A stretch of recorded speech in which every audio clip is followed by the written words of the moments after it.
This is the British News and Analysis, brought to you by Loop Media. And today is the 14th of December 2023. I've got with me Savinder Dillo, who is part of the British Workers Association, and Steve Headley, who is part of the Newham of the Trades Council. So with whatever's happening and quite disgusting, and everyone is feeling quite passionate and angry towards me, there was a vote with the United Nations for ceasefire, and the US voted against it, and the UK chose not to vote. Steve, could you give us a bit of your opinions, or tell us why is this so important and how it will pave the way going forward with this conflict? Well, it was important for a number of reasons. I think over 150 countries voted in support of a ceasefire. Only 10, including Israel and the United States, voted against, and you had about 20 odd abstentions. So it shows that the world are massively in favour of a ceasefire, and that is something. However, the United Nations General Assembly doesn't have any powers to enforce its will. It's only the Security Council that can enforce its will. And we've seen in the last Security Council vote, which was called by a special measure that the General Secretary has, United Nations General Secretary, I believe it's clause 99, where he can schedule a vote in the Security Council. And although there were some abstentions, the only country that actually used the veto was the United States against the ceasefire. And it really, this is important on a number of levels. You know, it's absolutely tragic what's happening in Palestine, and it's indefensible. But we're seeing the US exposed for what it is, and the hypocrisy that drips from its lips, and the kind of rhetoric we had about the war in Ukraine and between Ukraine and Russia, and now they're actively blocking a ceasefire. And even Biden's admitted that the amount of civilian casualties are completely unacceptable. The Americans are saying that openly now, that they know, and his spin on it is it's discrediting Israel. But really, it's exposed the limitations of the United Nations. It's exposed the absolute hypocrisy of the United States. And I think the whole world sees the sort of the murderous Zionist state, which is sticking two fingers up to both international law and humanitarian law as well. So I think that's the importance of the United Nations vote. And Salvinder, would you like to add anything to that? As Steve pointed out, it's really the implementation, how effective the UN is, that really matters. Yes, there's a global pressure of people's protests, demonstrations. All this global pressure is putting pressure on each country to take a stand. And it's exposing what the US is doing, what Israel is doing.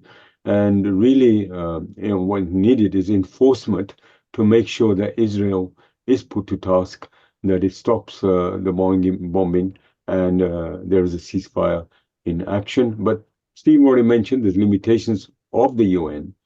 But at the same time, yes, there's growing pressure from countries that UN should be more democratic, it should be democratized, and the people, those countries should have a bigger say and should be able to enforce what they say, rather than just veto powers torpedoing it again and again, as is happening at the moment. So really, let's see how far they will be effective in enforcing the ceasefire. The representative for the UK had said was the reason why they didn't vote for the ceasefire and they chose not to vote is because apparently the wording didn't specifically condone the actions of Hamas.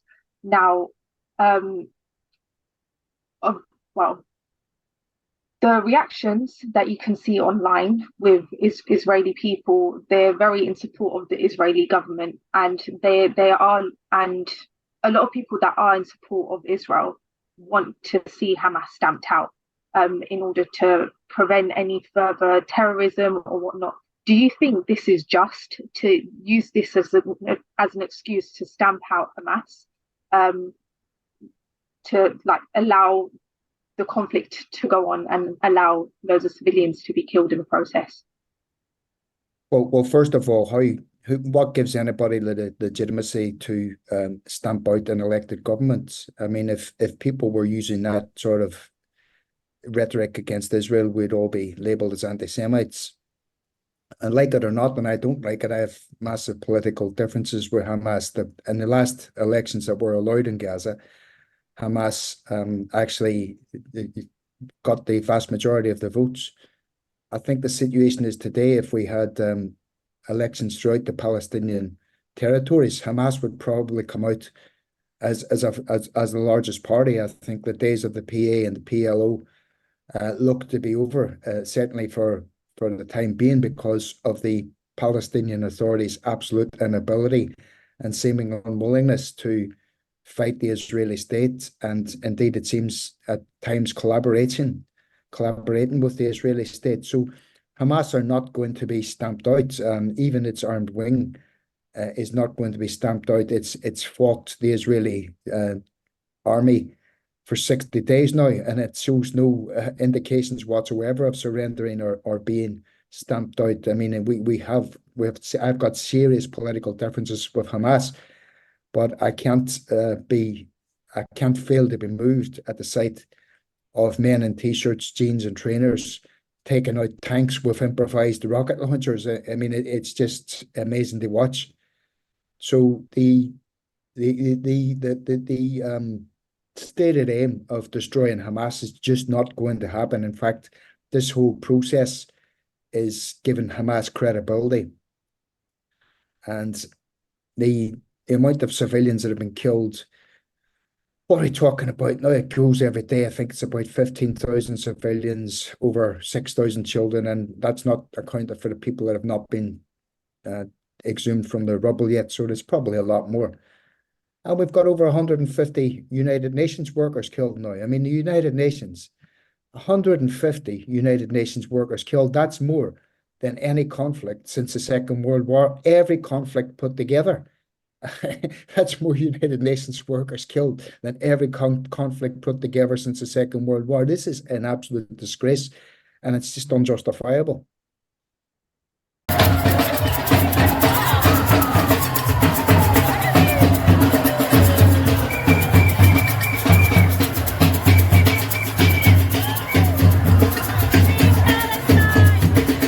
Yeah, absolutely. And although Israel's stated goal is we're going to get rid of Hamas, that's not what really the objective is. Their objective has been, ever since the creation of Israel, to seize the territories of the Palestinian people, drive them away from their own homelands. And this has been the systematic policy. And what they really want to is take full control of Gaza area, keeping in mind the oil, and gas and other resources. So it's a whole scramble for oil, gas resources, and domination of the area by the US and the Zionist state of Israel. That's what's really behind it in this.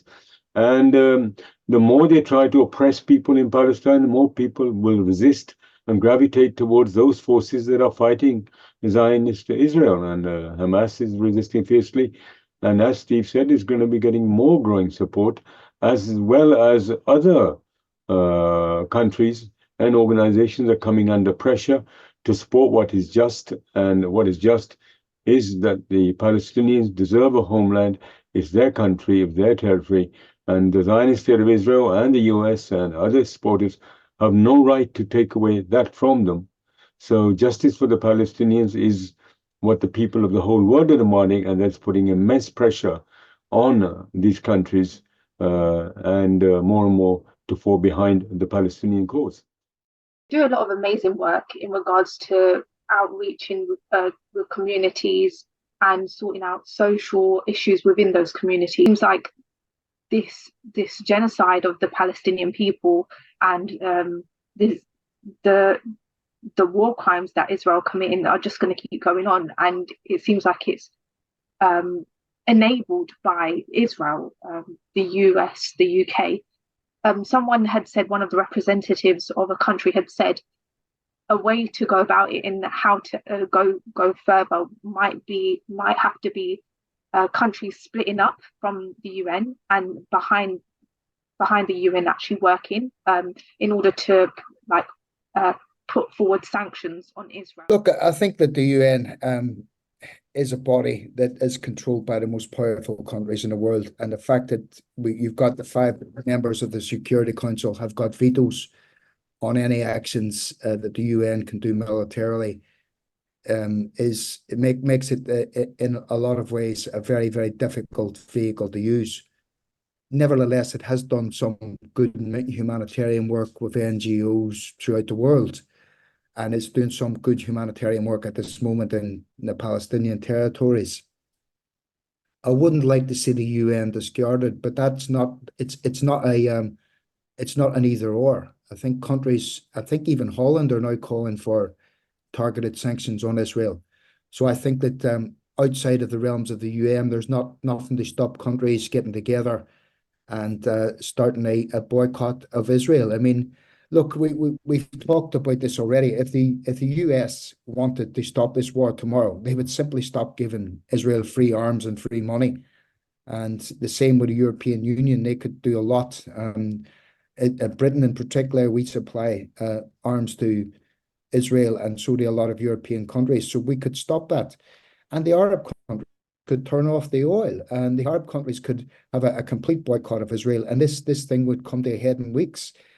So we've got there's power there to do that. And any way that they try to use that power, if it's done in a coordinated way, it doesn't mean that you've got to abandon the structures of the UN, but you just step outside them and do things in a different way. So I would completely and wholeheartedly approve of that.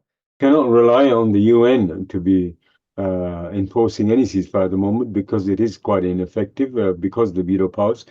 But as Steve pointed out, economic sanctions by countries will be a very powerful mechanism, as will be the workers throughout the world boycotting supply of arms to Israel. After all, those arms have been transported through ships, and those ships need workers to load and offload them. And that could also be a power leverage. And I believe one of the countries is Greece may have already done, the workers in Greece may have already done that. And there's a growing support for, it's the people's movement, it's people's struggles in support of the Palestinian cause that can be more effective, such as the workers refusing to load arms on the ships, and furthermore, other actions. So the more the movement builds up globally in support of the Palestinian people, the more we could be more effective. You mentioned Holland and Greece, that they are countries that are actively trying to support the Palestinian people. Do you have any other examples of other countries that are really trying to make a difference in order to help the Palestinian people? Yeah, I think Ireland, in the European Union, Ireland are certainly championing the Palestinian cause. They're trying to do it by keeping the Israelis on board, but that's proven impossible. I mean, the Israelis I think they've given up. They seem to be employing the scorched earth policy. They just don't care. As long as they've got the backing of the United States, they just don't care who else supports them or doesn't support them.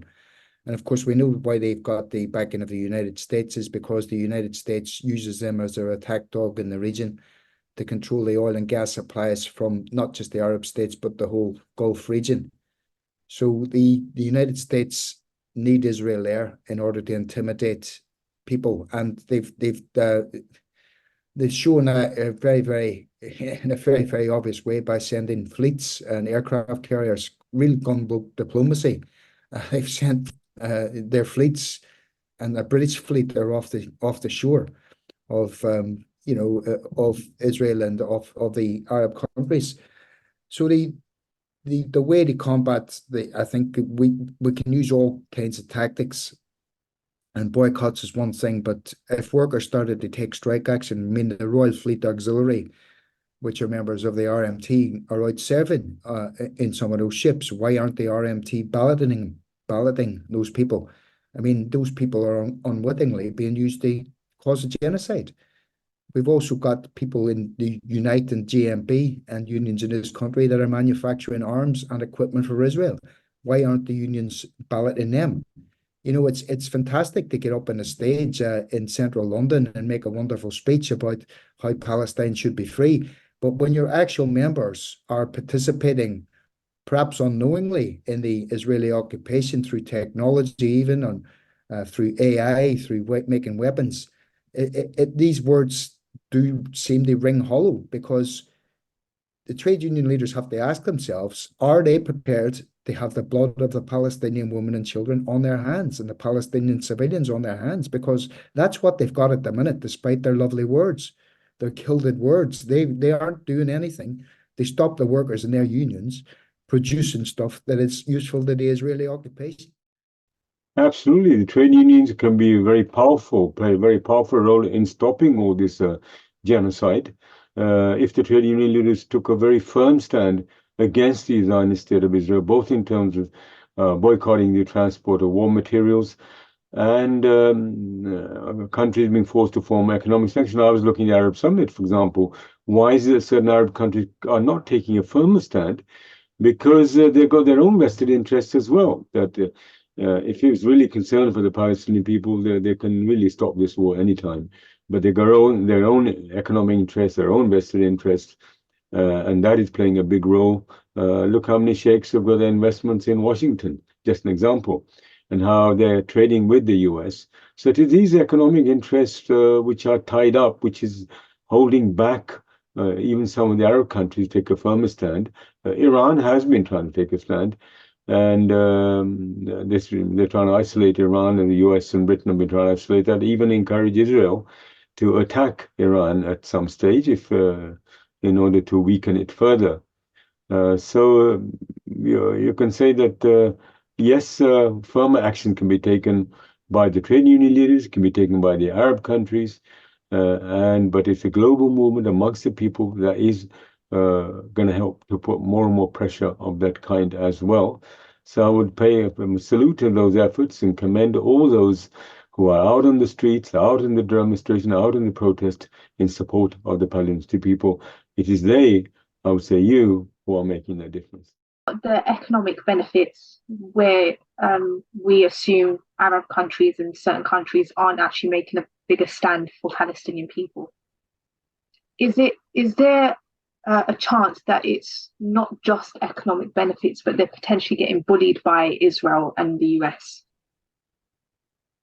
Well, certainly there is the bullying by the US and Israel lobbying the US to bully people. Israel itself is not an economic superpower. It's anything but. It's a basket case of an economy that's relying on the US to keep it together. Israel would collapse if the US weren't pumping in billions of dollars of free money per year. But yeah, it would certainly influence people and bully people through putting pressure on the United States. That's true. But also it's a testing ground for new weapons. I mean, the fact is that the West give the Israelis new weapons and new technology like AI, and they test them out on the Palestinian people. There's this huge and completely unethical experiment, really, on living people in Palestine. They are testing new weapons on them, and they are testing AI on them. And people in the arms manufacturing business and countries like Britain, like America, are reaping the benefits of that. So this isn't just a one-way. This isn't a one-way ticket. These people, they're not giving them money for nothing. They're testing out their weapons, and they're proving the capability of these weapons. Yeah, this is why we call these merchants, we call them merchants of death. They don't care about the suffering of innocent people in Palestine. And as long as they can sell their weapons, make profit and money out of it, so they're reaping profits out of death and destruction. Not only that, when they destroy the infrastructure, there'll be contracts for them to resurrect and build that infrastructure. They'll be making money again. So war is a big vehicle for reaping profits for big industry. And there's capitalist economy throughout the world, even in the Arab countries. So I think that plays a big pressure, has a role to play even on their interests, that, look, we got to safeguard our interests, and US could be threatening and putting pressure on them, as Steve said, that this is not just a fight against Israel, like in the Six-Day War, how Israel attacked all the other neighboring countries, took over their land as well, but behind it, the power of the US. So even the Arab countries are mindful that when we're bullied, they're actually having to confront the US, Britain, and other European countries who are backing the Zionist state of Israel for their to have control over the Middle East, its oil, its rich resources. So there's a whole struggle for economic gain as well as control over the resources of those countries. Occupation no more! Occupation no more! Israel is a terrorist state! While blockading the factories that are producing arms for Israel in Britain, and how the unions should probably do more. What else can people do in the UK, in other countries, in order to support the Palestinian people, like ordinary civilians? I think it's at the stage now where we have got to have effective civil disobedience. I think that the tactics employed by the Just Stop Oil protesters and the climate change protesters have to be adopted en masse. We've got millions of people supporting Palestine, and I think millions of people should be taken to the streets, blocking interchanges, blocking stations, bringing the country to a standstill by adopting those tactics, by chaining themselves to things, by gluing themselves to things, by using peaceful, direct action in order to stop this, because I think that's the only way now we're going to get the message home. And if that happened internationally, what an absolutely fantastic thing that would be if Palestinian people could see and get news that we were actually doing something credible to stop this. I think that would bolster them amazingly. Yeah, let's put ourselves in the shoes of the Palestinians suffering, that if it was our family, our children under the rubble and being suffering and being murdered and annihilated the way the genocide is taking place, we would also want the world to do something that's really effective. Not just demonstrations, not just protests, not just lobbying your councillors, MPs, who themselves take no action whatsoever. So it's time there was more bold action, as Steve mentioned. Also, the politicians need to be changed. If this is testing who are the politicians who are standing in support of Palestine, and who are those who are not making any or squeaking or noise at all, but actually supporting the status quo. So it's time people put forward their own independent candidates from the activists, from the fighting forces, who stand for justice for the Palestinian people, as well as advancing the class struggle within their own countries against the exploitation by the capitalist system of the workers, against the legislation that hold worker struggles back. So let the activists, let the people to bring forth those leaders who fight for their interests, fight for justice for Palestinian people, war and peace throughout the world, and also for the economic interest of the working class in the respective countries, and against also political struggle against fascist type legislations holding people down. For example, the UK government and even other governments are suppressing people that they don't support the Palestinian cause, just as they are suppressing workers so they don't fight for their own interests. So these things are linked up because we are fighting the same monopoly capitalist. We are fighting that same system from which the Palestinian people are suffering, as well as workers in respectively throughout their own countries. So there's an anti-imperialist character to the struggle, anti-war character, as well as a class character to the struggle of fighting against the monopoly capitalist system in all these countries, which collaborate to suppress and exploit the Palestinian people as well as workers throughout the world. Have a recent action that has impressed you and has inspired you? Yeah, indeed, there was an event today which was called by supporters of Israel to raise funds for Israel, and this was at the Royal Society of Arts in Adam Street near Charing Cross, and they were actually going to have one of the really right-wing politicians from Israel, Isaac Herzog and Tipsy Hatto-Velri, in attendance. And the staff walked out when they heard this, and they picketed the building, and they asked for supporters to come, and hundreds of supporters came down on absolutely no notice, no notice whatsoever. And then the Royal Society for Arts have put out a condemnation of what happened. They said that they were conned basically by these Israeli supporters. They didn't know who they were, and they said they would put in robust measures to make sure this didn't happen again. So this just shows you, even at a few moments' notice, that people can get together and stop these supporters of Israel from carrying on this genocide. Yeah, I'd like to just say a few words on that. There's numerous actions taking place, and even on short notice, people are responding, supporting, as example Steve gave. And also, there's been national protests. There was a very big national protest in London only a few days ago, but there are also local protests. And there's what's happening in East London, there's what's happening in Southall. So all we say to people is please find about the protests that are taking place nationally and locally and give them the fullest support.